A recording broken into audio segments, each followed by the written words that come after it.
Papá, ¿Sí, colega? ¿por qué se ha tenido que morir Scampi? Todos nos morimos. Tú podrías morir mañana. ¿Electrocutado? ¿Ahogado en la bañera? ¿Mañana? A lo mejor antes. La primera película que reseñé en Cinemorados fue The Mimic, una historia de terror cuyo lema publicitario era "No sigas las voces", y casi igual, Don't Listen, es como se ha llamado en el mercado internacional la peli española Voces. Está teniendo mucho seguimiento, me la recomendaron mucho, y el director, Ángel Gómez Hernández, es un amante devoto del género de terror, así que si te gustan las pelis de sustos, es probable que te guste Voces. A mí no me enamoró, hago esta reseña porque de los errores es de donde puedes sacar más lecciones. Dicho de otro modo, esto no va a ser un linchamiento público, sino un repaso por algunos tópicos del terror y por qué funcionan. La película empieza con el plano de situación tenebroso. Todos los clásicos del terror tienen uno. Doble punto si la peli termina con una versión trágica del mismo plano que te da a entender que te habían avisado de todo desde el minuto 1. El protagonista es Daniel Velasco, un tipo que tuvo hijos demasiado pronto. Se gana la vida comprando casas que nadie quiere para hacerles un remozado de chapa y pintura y venderlas muy caras. O sea que su familia se la pasa saltando de casas viejas a casas en ruinas, y cuando por fin quedan bonitas y habitables, se mudan al tercer changarro. Para algunos, este estilo de vida supondría un abuso emocional contra el hijo. Pero nadie va a llamar a servicios sociales porque con la venta de la última casa se forraron. Eric es el hijo de Daniel. No es el típico niño de película de terror. Si un niño de película de terror tiene algún problema, ¿lo tiene que aparentar? En cambio, Eric, el niño que no duerme bien porque oye voces misteriosas, parece un supermodelo de portada de magazine. Parece que los productores lo hayan raptado de una pasarela de la colección otoño-invierno. El ver al niño así, recién salido de la peluquería con su cuello alto de 100% pura lana de importación, hizo que no me creyese nada sobre él, porque además se llama Eric. Yo en España jamás he conocido en persona a ningún chico que se llame Eric. Puede que este sea el mayor pecado del filme. Quiere abrirse tanto al público internacional que los protagonistas no se sienten de una cultura en particular. El único momento donde se nota que son españoles es cuando la madre cuenta que Eric fue expulsado del colegio y el padre le dice al niño que se vaya a hacer los deberes. En la Internet Movie Database lo cuentan como si fuera un error porque en teoría si está expulsado no puede tener deberes para casa. No es un error. Es que en España la frase "ponte a hacer la tarea" significa "vete donde no molestes". La psicóloga es el personaje escrito con mayor realismo. Es la típica incompetente que dice lo primero que se le ocurre sin hacer pruebas de diagnóstico. Eric le dice que no duerme bien porque oye voces y ella se queda con lo que le han dicho los padres en vez de escuchar al hijo. No pido que sospeche de esquizofrenia porque oír voces es un fenómeno más común de lo que se suele creer. Pero yo al menos hubiera sospechado del síndrome de la fase del sueño retrasada, que en muchos casos es síntoma del TDA. Esto no pasaría si Eric tuviese ojeras. La psicóloga se va y tiene una muerte en carretera. No voy a poner el fotograma porque es un espanto, pero digamos que se dejan la mitad del presupuesto en prostéticos. Aquí es donde pensé, ¡zas! En toda la boca, se merece lo que le ha pasado por hablar de más. Y es una pista grandísima del final. La película está plagada de pistas y de motivos reiterativos que le dan mucho sabor al visionado. Si bien una de las pistas me llevó a interpretar las cosas de un modo opuesto a donde la película me quería llevar. Aunque Rodolfo Sancho aporta la suficiente calidez al personaje de Daniel, el hecho de que llame a su hijo socio me puso sobre alerta. Nunca he visto a nadie llamar socio a su hijo, salvo si carecen de una relación fluida y tratan de forzar las cosas. Además, tanto socio arriba y socio abajo me recordaba a un programa canadiense de humor, Comedy Inc.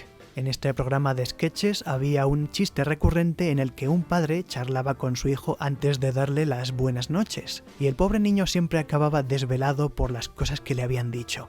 No paraba de imaginarme a Eric y Daniel protagonizando uno de esos sketches. Buenas noches, colega. Dulces sueños. Papá, ¿Sí, colega? ¿mamá y tú os vais a divorciar? No, ¿qué va? Vamos a seguir juntos en esta farsa de matrimonio y fingir que todo va bien. ¿Por qué? Por ti, pequeñajo. Muchas mamis y papis están juntos para que pequeñajos como tú puedan vivir una niñez de película donde nada malo ocurre y donde todos se quieren para siempre jamás. Oh.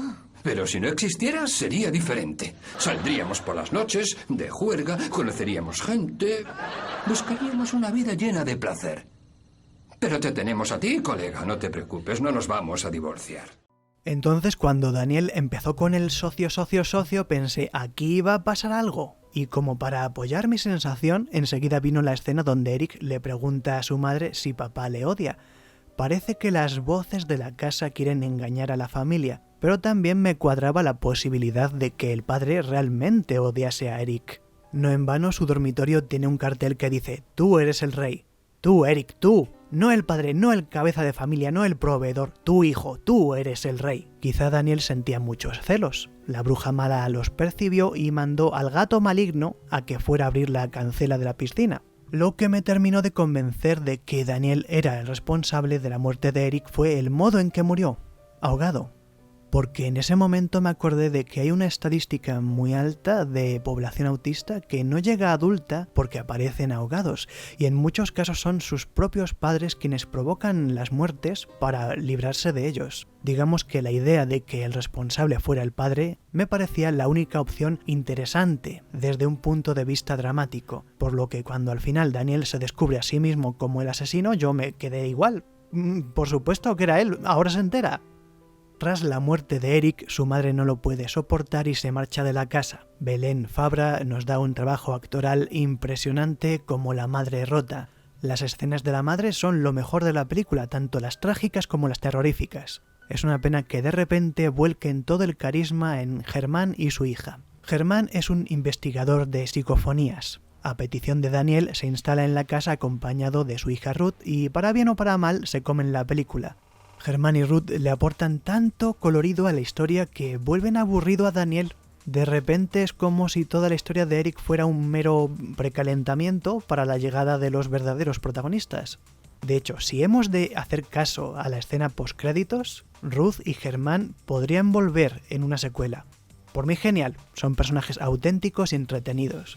No obstante, a la vez que se comen la película, la trama se estanca en una sucesión de escenas de sustos dentro de la casa. Para quien le gusten los sustos, fenomenal. A mí me parece que con los sustos hay que saber moderarse. 1 o 2 bien plantados pueden ser muy satisfactorios para liberar las tensiones del público, pero al igual que me pasa con las películas de acción, cuando basan el ritmo narrativo en los sustos, empiezo a ver demasiado la mano del director. Me siento como si el director se hubiera sentado en el cine detrás de mí con un globo hinchado y un alfiler y estuviera esperando al momento preciso para estallarlo y reírse de mi brinco. Supongo que la culpa es mía por subirme a una montaña rusa solo para admirar el paisaje.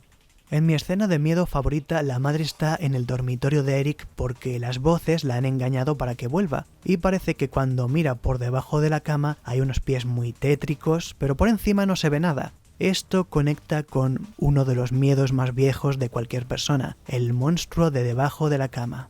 Y también conecta con algunas historias de folclore sobre espíritus. Según ciertas tradiciones, si entras a un bosque que conozcas bien y de repente no reconoces dónde estás, podrás volver a tu realidad si te asomas a mirar por debajo del arco formado por tus piernas. En este caso, la cama también forma un arco entre 2 percepciones.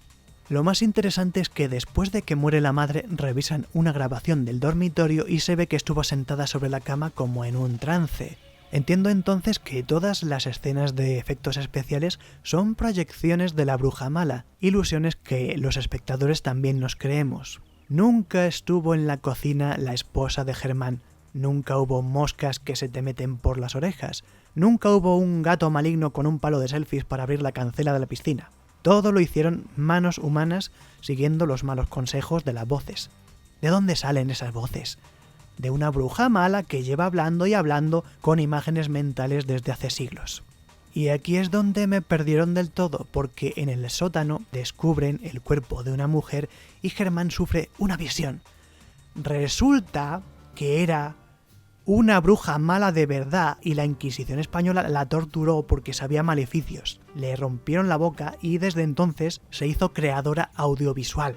Estaba haciendo streaming desde el sótano la muy piruja. Desde entonces, si todo concluye en que los inquisidores hicieron bien juzgando a la bruja porque era muy mala y solo les faltó quemarla, ¿la película se está posicionando a favor de la Inquisición española? ¿Está diciendo que la Inquisición española era mala, pero aquella bruja era más mala todavía? ¿O que la señora era una chismosa nada más, pero que las torturas despertaron sus poderes brujeriles y entonces la Inquisición española, sea como sea, tenía la razón? No entendí muy bien el final porque mis teorías me habían llevado por otro lado. Yo creía que la gran revelación no iba a ser que Daniel mató a Eric poseído por una mosca que se le coló por una oreja con cuidado de no romperle los tímpanos y le controló desde dentro del cerebro en plan Ratatouille. Yo creía que mató a su hijo por puro odio y que luego había ocultado la verdad en su mente añadiendo visiones de fantasía. ¿No sería eso mucho más desolador? Imagínate, a cambio de prescindir de todas esas escenas de efectismos con la cámara térmica, podríamos tener una escena donde todos los supervivientes bajan al sótano y no hay nada. Solo Daniel y su ira contra los que quieren sacar la verdad a la luz. ¿No sería la película mucho más interesante si es Sarah quien convoca a los investigadores, sin contar con Daniel? Recordemos cuando Eric se escondió bajo la sábana y entró una mano monstruosa. ¿Quién estaba fuera? Su padre. También recordemos que cuando Daniel envió el mensaje de voz donde supuestamente se oía la psicofonía, estaba viendo un vídeo de su hijo. Me habría fascinado que hubieran seguido un mensaje mucho más ambiguo de más de una posible lectura. En su lugar tenemos un bloque que no deja sitio a la imaginación. La culpa la tenía una bruja muy mala que merecía ser quemada. La Inquisición española nos avisó de esto. Los enfermos mentales están endemoniados. No quiero que parezca que me estoy riendo a propósito del guión. Es que me da tristeza que todo el trabajo que ha habido detrás de voces se pueda perder por haber apostado a una narrativa anticuada. Para quien busque un planteamiento más original sobre las brujas españolas, recomiendo ver un episodio de la serie El Ministerio del Tiempo, el tercero de la tercera temporada. Es autoconclusivo y está ambientado en Trasmoz, el único pueblo español que a día de hoy sigue excomulgado por la Iglesia. Para quien prefiera algo más parecido al planteamiento puramente psicológico que propuse, lean la novela La bestia debe morir, de Nicholas Blake. Tiene película, pero solo respondo por la calidad del libro. Y para quien quiera ver otra película sobre voces sobrenaturales que engañan a la gente, busquen The Mimic. Está ahí recomendada desde el principio en Cinemorados. ¿Hoy vuelves a dormir en el sofá? Sí, colega, me gusta el sofá, es bonito y cómodo. Buenas noches.